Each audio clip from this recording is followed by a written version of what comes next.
बिस्मिल्लाहिर्रहमानिर्रहीम। Third year students, अस्सलाम वालेकुम। आज हम लोग अपना एक न्यू टॉपिक पिछले की कंटिन्यूटी में स्टार्ट कर रहे हैं। You people have seen that we discussed principles of anti microbial therapy, और एंटी माइक्रोबियल थेरेपी के लिए सबसे इम्पॉर्टेंट चीज़ें क्या होनी चाहिए, आप किसी भी एंटी माइक्रोबियल एजेंट को या एंटी बैक्टीरियल एजेंट को कैसे सिलेक्ट करते हैं, ये हमने अपने पिछले लेक्चर में देखा था। ओके, अब आज का जो बेटा लेक्चर है इसमें हम लोग और कुछ एस्पेक्ट्स एंटी माइक्रोबियल थेरेपी के लिए ही डिस्कस करेंगे, और ये वही वाली बुक लिपनकॉट है मेरे पास।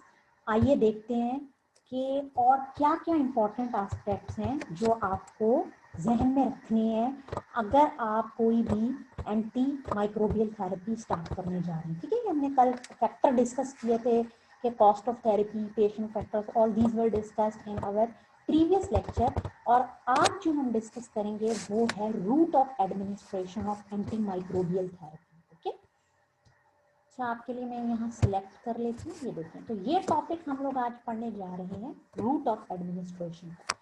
अब आप खुद इसको जरा सा सोचिए कि जो आपके एंटी बैक्टीरियल एजेंट्स हैं या जो एंटी माइक्रोबियल एजेंट्स हैं, उनका रूट ऑफ एडमिनिस्ट्रेशन जो सबसे ज़्यादा अप्रोप्रिएट है, ख़ास तौर पर अगर मैं माइल्ड इन्फेक्शंस की बात करूं तो वो डेफिनेटली ओरल रूट है, इज़न्ट इट? ठीक है, वो ओरल रूट ही है। ऐसा क्यों है? देखिए, ओरल रूट को हम बहुत डिटेल में डिस्कस कर चुके हैं कि ओरल रूट सबसे इजी है, कन्वीनियंट है, और फिर ख़ास तौर पर जो इकोनॉमिक पॉइंट ऑफ व्यू से आप देखें तो उसमें भी ये सबसे ज़्यादा इकोनॉमिकल रूट होता है। इसके disadvantages as compare to other routes कम होते हैं।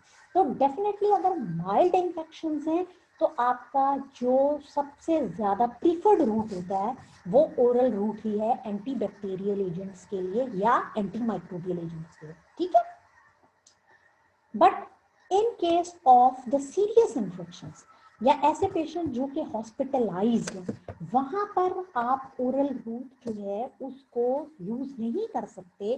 डेफिनेटली वहां हम इंट्रावेनस थेरेपी को, ये देखिए इंट्रावेनस थेरेपी वहां पर रिक्वायर्ड होगी। ये देखो वही रीजन है कि इंट्रावेनस रूट कहाँ यूज होता है।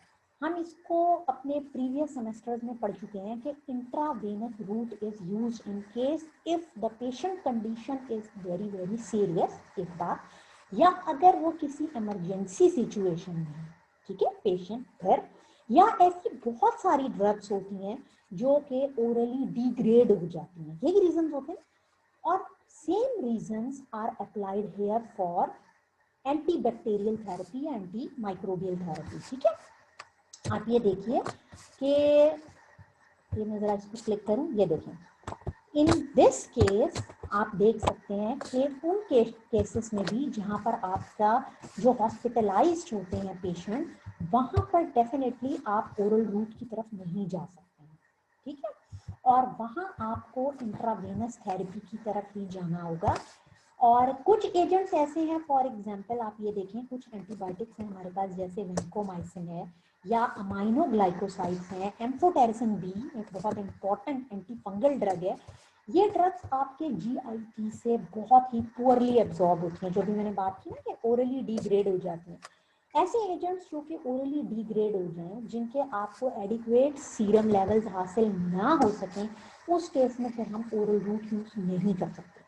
तो वही बात यहाँ पर डिस्कस किया, आप इसको पढ़ लीजिएगा। और ये बहुत अच्छा होता है, आप लोगों को मैं एक टिप दूं कि अगर आप बहुत अच्छा सा कोई भी टॉपिक पढ़ना चाहते हैं, और यहाँ क्योंकि कीमो बहुत ही इंपॉर्टेंट है, हम कीमोथेराप्यूटिक एजेंट्स डिस्कस करें, तो बहुत इंपॉर्टेंट टिप ये है कि आपके पास बुक मौजूद है, वो टॉपिक जो आगे हम डिस्कस करने जा रहे हैं आप उसको एक रीड पहले से दे लिया करो। अब अगर आप ये टॉपिक पहले से पढ़ लोगे और आज लेक्चर सुनोगे ना मेरा, तो बहुत सारे पॉइंट्स आपके माइंड में क्लियर हो जाएंगे, और फिर दोबारा बुक से पढ़ोगे तो वो चीज़ हमेशा के लिए आपको हमेशा के लिए याद हो जाएगी। तो this is a tip for a better study. ठीक है, तो डेफिनेटली हमारा प्रीफर रूट, यानी हमने रूट ऑफ एडमिनिस्ट्रेशन की अगर मैं बात करूं तो हमने ये डिस्कस किया कि हम बेसिकली प्रेफर करते हैं अपने ओरल रूट को, लेकिन उन केसेस में जहां पर आपके पास सीरियस इन्फेक्शंस हैं या जहां पर आपके एजेंट्स ओरली स्टेबलाइज नहीं हैं, उन केसेस में फिर डेफिनेटली हम पेरेंट्रल रूट की तरफ जाते हैं ताकि हमें एक एडिक्वेट सीरम कंसंट्रेशन जो है वो अचीव हो सके। ठीक है, अच्छा इस फिगर को भी मैंने आपको समझाना है तो मैं इसको थोड़ा ऐसे रख लेती हूँ। अब ये देखिए, अब जो हम टॉपिक डिस्कस करने जा रहे हैं वो है बेसिकली नेक्स्ट टॉपिक, और वो है determinants of rational dosing. Rational means के लॉजिकल डोजिंग। आप एंटी माइक्रोबियल एजेंट्स की किस तरीके से एक रैशनल डोजिंग करेंगे। इस रैशनल डोजिंग के लिए डेफिनेटली दो बहुत इंपॉर्टेंट फैक्टर होते हैं, एक फार्माकोडायनेमिक्स और एक उस एजेंट का फार्माकोकाइनेटिक प्रॉपर्टीज। कोई भी आप ड्रग सिलेक्ट करने जा रहे हैं और आप उसकी डोजिंग करने जा रहे हैं तो डेफिनेटली कि आपको उसकी फार्माकोडायनेमिक्स पता हो, relationship of the drug concentration to anti microbial effect, और इसके अलावा आपको उसकी फार्माकोकाइनेटिक प्रॉपर्टीज जो एडीएमई होता है उसके बारे में इंफॉर्मेशन मौजूद होनी चाहिए। अब यहाँ पर 3 इंपॉर्टेंट प्रॉपर्टीज हैं जो कि एक बहुत इंपॉर्टेंट इन्फ्लुएंस रखती हैं फ्रीक्वेंसी ऑफ डोजिंग पे। और ये 3 चीजें जो है बेटा ये कौन सी है? नंबर 1 ये देखिए concentration dependent killing, number 2 time dependent killing, and number 3 post antibiotic effect जिसको आप PAE कहते हैं। ये 3 बातें यहाँ पर हो गई और हमने इन 3 बातों को यहाँ पर डिस्कस करना है एक प्रॉपर या एक रैशनल डोजिंग के लिए। ठीक है, अब आप ये देखें कि हम इन तीनों को 1 बाय 1 डिस्कस करते हैं कि ये क्या है। आपके जो तीनों फैक्टर्स हैं, concentration dependent killing, time dependent killing और पोस्ट एंटीबायोटिक PAE जो है पोस्ट एंटीबायोटिक इफेक्ट, इसको हम देखते हैं। फर्स्ट ऑफ ऑल आप आ जाइए कंसंट्रेशन डिपेंडेंट किलिंग के ऊपर। ठीक है, ये देखें मैं एक स्पॉटलाइट ले रही हूँ। This is the concentration dependent killing. As the name indicate that these are the agents जो के माइक्रोबियल और या माइक्रोबियल किलिंग करेंगे उस वक्त जब आप कंसंट्रेशन बढ़ाते चले जाएंगे। ठीक है, यहाँ एग्जांपल्स लिखी हुई हैं जैसे कि अमाइनोग्लाइकोसाइड्स हैं या डेप्टोमाइसिन है। ये बैक्टीरियल किलिंग उस वक्त इंक्रीज कर देते हैं अगर आप इनकी कंसंट्रेशन को 4 से 64 फोल्ड ऑफ MIC कर दें। MIC क्या है? मिनिमम इनहिबिटरी कंसंट्रेशन, जो हमने प्रीवियस लेक्चर में डिस्कस किया था, यानी वो minimum concentration of antibacterial agent जिस पर जो विजिबल ग्रोथ है माइक्रो ऑर्गेनिजम्स की 24 आवर के अंदर अंदर वो खत्म हो जाए। ठीक है, उसको हम कहते हैं। तो अगर आप, अब ये वही वाली यहाँ पर फिगर है जिसको मैं आप लोगों को एक्सप्लेन करना चाह रही हूँ, थोड़ा मैं इसको मूव कर लेती हूँ। ये देखें, अब आप यहाँ देखें, इसको देखिए आप, ये हमारे पास एग्जाम्पल है यहाँ टोब्रामाइसिन की, और ये आप देखें कि यहाँ पर जो ये बैक्टीरियल किलिंग है ये इनकी MIC लिखी हुई है, 1/4 है, फिर 1 है, फिर 4 है, 16 है, 64 है। तो जैसे जैसे हम इनकी कंसंट्रेशन बढ़ा रहे हैं, इनकी MIC बढ़ाते चले जा रहे हैं, यू कैन सी के जो बैक्टीरियल किलिंग है उसके अंदर इजाफा होता जा रहा है। यानी 1/4 MIC के ऊपर बैक्टीरिया इतना किल्ड नहीं थे, लेकिन आपने जब उसको 4 टाइम्स बढ़ा दिया, 64 MIC ना हो गई, तो आप देखें कि बैक्टीरियल किलिंग किस तरीके से एनहांस हो रही है, यानी बैक्टीरिया कितनी तेजी से किल हो रहा है, बहुत तेजी से किल हो रहा है। ये चीज इंपॉर्टेंट है। लेकिन ऐसी ड्रग्स भी हैं हमारे पास जो कि कंसंट्रेशन डिपेंडेंट किलिंग नहीं कर रही होती हैं, जैसे कि इसके नीचे एग्जांपल दी हुई है टेकारसेलिन की। ठीक है, ये बेसिकली टाइम डिपेंडेंट होते हैं और कंसंट्रेशन डिपेंडेंट नहीं होते। दूसरे लफ्जों में मैं इनको कंसंट्रेशन इंडिपेंडेंट भी कह सकती हूँ। ठीक है, अब यहाँ पर देखिए स्टूडेंट्स के ये जैसे टेकारसेलिन है और यहाँ पर टाइम मेंशन किया हुआ है और ये लॉग है CFU जो कॉलोनी फॉर्मिंग यूनिट्स हैं पर ml में आप बैक्टीरियल कल्चर ले रहे हैं। आप देखिए कि जैसे जैसे हमने उसकी MIC बढ़ाई तो बैक्टीरियल किलिंग जो है उसके अंदर कोई खातर खा इफेक्ट नहीं पड़ा, there is no significant change in the bacterial killing. ये बेसिकली कंसंट्रेशन इंडिपेंडेंट है। ये देखें कंसंट्रेशन इंडिपेंडेंट किलिंग कहलाएगी और ये कहलाएगी टाइम डिपेंडेंट किलिंग। जैसे कि बीटा लैक्टेम एंटीबायोटिक्स हैं, ग्लाइकोपेप्टाइड्स हैं, मैक्रोलाइड्स हैं, क्लिंडामाइसिन है, ठीक है, या लाइंजोलिड वगैरह हैं। ये सारे वो एजेंट्स हैं जिनके केस में अगर आप कंसंट्रेशन को बढ़ा भी देंगे तो उसका इफेक्ट जो है वो बैक्टीरियल किलिंग पे कोई सिग्निफिकेंट नहीं है। अलबत्ता दिस इज इम्पॉर्टेंट कि ये टाइम डिपेंडेंट किलिंग करते हैं, क्योंकि वो टाइम, ये देखिए percentage of time that the blood concentration of a drug remain above the MIC, वो टाइम ब्लड के अंदर जितना टाइम या जितना ड्यूरेशन की मैं बात करूं, जितना टाइम वो ड्रग की कंसंट्रेशन MIC से ज्यादा रहती है ब्लड में, उतना ही माइक्रो ऑर्गेनिज्म या बैक्टीरिया की किलिंग फास्ट होती है। तो हम इनको कहते हैं कि these are basically time dependent killing. Of course कि अगर आप डोजिंग करने जा रहे हैं, रैशनल डोजिंग की हम बात करें और उसमें इन 3 फैक्टर्स की बात करें, तो रैशनल डोजिंग के केस में आपको ये देखना पड़ेगा कि वेदर आपका जो एंटी माइक्रोबियल एजेंट है, एंटीबैक्टीरियल एजेंट है, वो कंसंट्रेशन डिपेंडेंट किलिंग करता है या टाइम डिपेंडेंट किलिंग करता है। कंसंट्रेशन इंक्रीज करने का फायदा तब होगा अगर वो कंसंट्रेशन डिपेंडेंट किलिंग करवाता है, और टाइम डिपेंडेंट किलिंग जो है वो यूजलेस होगी, और टाइम डिपेंडेंट किलिंग वहाँ फायदा होगी कि फिर आप ड्यूरेशन बढ़ाएं, ठीक है, कितना टाइम वो वहाँ पर रहेगा। इस बेसिस पर we are going to select the dosing और रैशनल डोजिंग करने जा रहे हैं। और तीसरा फैक्टर जो कि हमने अभी डिस्कस किया था, उसको हम कहते हैं बेसिकली पोस्ट एंटीबायोटिक इफेक्ट, ठीक है, जो हमारा तीसरा फैक्टर है वो पोस्ट एंटीबायोटिक इफेक्ट कहलाता है। अब हम उसको चेक करते हैं कि वो क्या है, ठीक है। ये 2 हमने डिस्कस कर लिए।